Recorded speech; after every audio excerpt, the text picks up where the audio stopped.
Alright, it's your boy Akin, and everything is all good.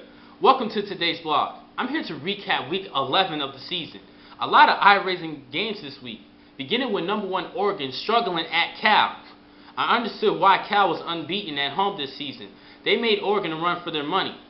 Oregon was held scoreless for 2 quarters during the game. This is for the first time this season. They didn't know what to do.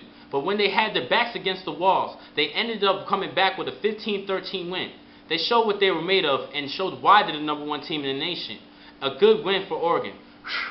But it was close. Another good game this week was Georgia at Auburn.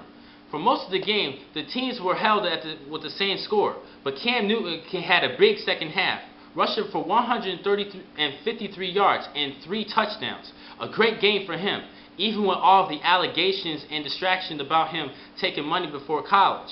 Even with all of that, he still carried the Tigers, put the Tigers on his back and carried them to a great win, 49-31. A game that I was very surprised about was the result of the TCU San Diego State game, 40-35. After TCU just mollywopped Utah 47-7 last week at Utah. This week they were at home and they struggled against a lower ranked team. The Aztecs are not even ranked in the top 25, and they just had a hard time against them. For most of the game they were just going back and forth. When TCU was scoring, San Diego was answering right back.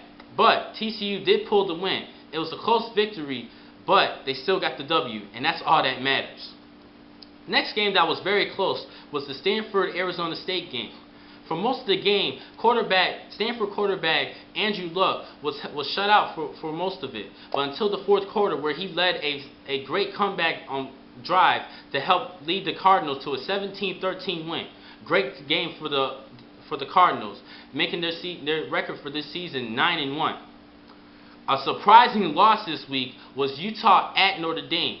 Notre Dame lost their starting quarterback Dane Chris, so their backup Reeves had to step up. Also, the Fighting Irish lost their running back Armando Allen, so they lost 2 of their best players on offense and still managed to pull a 28-3 win. Utah was just held to 3 points. What's happening to them? They were ranked 5th this last season before they played TCU, and they only scored 10 points for the past couple of weeks. What's going on? I don't know. I'm actually ashamed watching them play, to be honest with you. I actually thought they were a great non-BCS qualifier team, but they're just showing everybody in the nation that they're just not BCS worthy. Tough break for the Utes. Another big upset this week was Northwestern over Iowa. Northwestern won because of their great quarterback Dan Purser, who is out for the rest of the season due to a ruptured ankle. He's out for the rest of the season, but he led a great victory this week. He rushed for a touchdown and threw the game-winning pass. It was a great game. Iowa's offense struggled for most of the game. Ricky Stanton just couldn't get a rhythm going. Their running back Adam Robinson had a decent game, even going through with all the rain and the slick of the water of the rain on the ground. But he still had a good game, but Stanton just couldn't get everything together.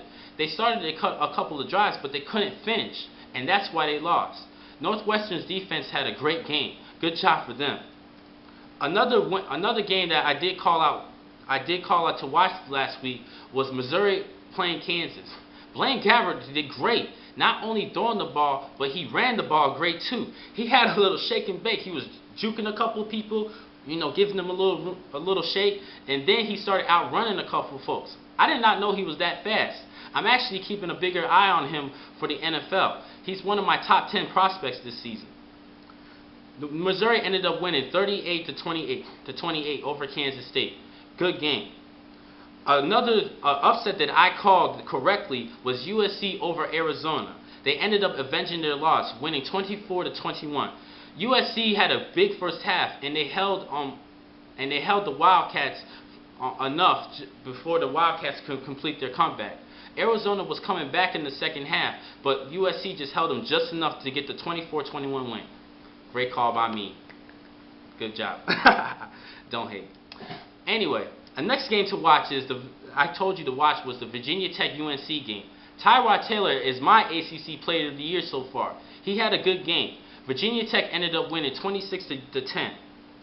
Another good game that I told you to watch was the Alabama-Mississippi State game.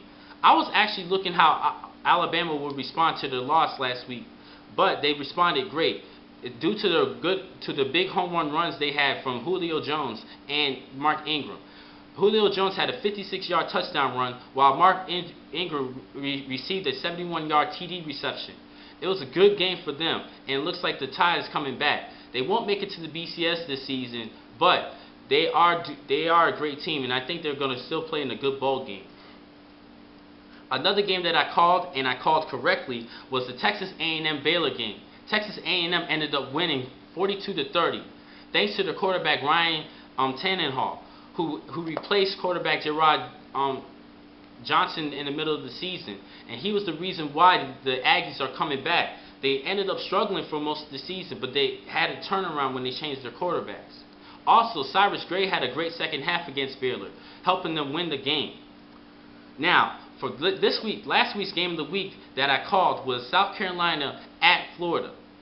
Florida ended up losing in their hometown. South Carolina did a great job. It looks like Steve Spurrier is going to hold on to his job for a little longer, because for the first time in South Carolina school history, they are finally making it to the SEC championship.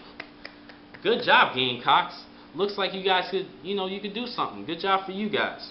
The reason behind this is their key ingredient in running back Marcus Lattimore, who is having a great season. He is my SEC Newcomer Player of the Year. I think he's the reason why this team has been successful this season. Without him, the Gamecocks would be absolutely nothing. When he doesn't play well, the Gamecocks don't win. During their losses, he was held to under 100 yards rushing. He has to get over 100 in order to win. He just plays smash mouth football, running all over people and sacrificing his body. He's a great team player. I think he's going to have a great college career for the next couple of seasons. Thank you for watching this week's show. I'm Akin McCall. Be easy. I'll see you on Thursday's show when I give you my predictions for this Saturday's game. Take care. Easy.